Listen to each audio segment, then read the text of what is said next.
আছোঁ।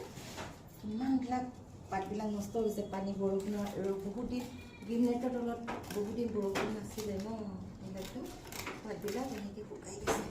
কাটি দিছোঁ এনেকৈ কৰি থাকিব লাগে। গাৰ্ডেনিং ইমান সহজ নহয়, অকলশৰে কৰা। যেতিয়াই তেতিয়াই মই এইবোৰতেই লাগি থাকোঁ। তোমালোকে কোৱা কিয় এইবিলাক কৰা, কিয় এইবিলাক কৰা? মইহে জানো কিয় এইবিলাক কৰিব লাগে। এইবিলাক এনেদৰে কৰি থাকিলেহে প্লাণ্টটো বহুত ধুনীয়া হৈ থাকিব, নহ'লে প্লাণ্টটো নষ্ট হৈ যাব। এইবিলাকেই কাম কৰোঁ মই, সেইবিলাকেই কৰি থাকোঁ যেতিয়াই তেতিয়াই। এতিয়া দেখিছেনে 6:30 বাজিলে, এতিয়ালৈকে মোৰ এইবিলাক কাম শেষেই হোৱা নাই। দেখিছানে? তোমালোকে, তুমি হওক, ঘৰৰ কোনোবাই হওক, তোমালোকে কি কওঁ আৰু, তোমালোকে পাবা কিয়নো এইবিলাক এনেকৈ থাকে ন। তোমালোকে কি বুজি পাবা? মইহে বুজি পাম কথাটো।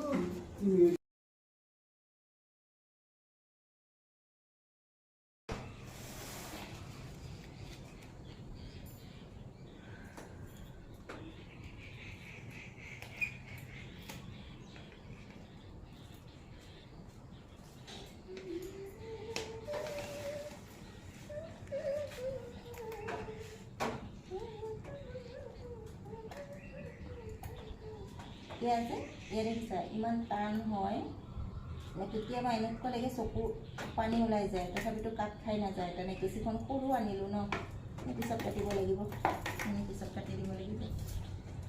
এতিয়া নাকাটো আৰু, হাতখন বিষাই। এতিয়া ধুনীয়াকৈ সজাবলৈ হ'লে বস্তুটো ধুনীয়াকৈ ৰাখিব লাগিব, ইমান সহজ নহয়। প্লাণ্ট এজোপা আমি তাৰ ডাঙৰ কৰাটো বহুত ডাঙৰ কাম। ইমান মৰম লাগে ন পাতখিনি। এইটো কয় চাইনিজ এৰিকা পাত। চাইনিজ এৰিকা পাত। পিছত পাতখিনি চোৱা টকৌ পাতৰ দৰে হয়। আমাৰ অসমীয়াকৈ টকৌ পাত, হেৰি আৰু দহ ভেৰাইটি টকৌ পাত। অসমীয়াত টকৌ পাত, কিন্তু প্ৰকৃততে এইটো 10 ভেৰাইটি হয়।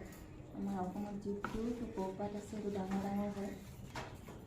আৰু আমি টাবত লগাই থৈছোঁ কাৰণে এনেকুৱা ধুনীয়া সৰু হৈ আছে, আৰু টাবতেই থাকিব। আৰু ইমানখিনি লেতেৰা ওলাইছে, এতিয়া এইখিনি চাফা কৰিম।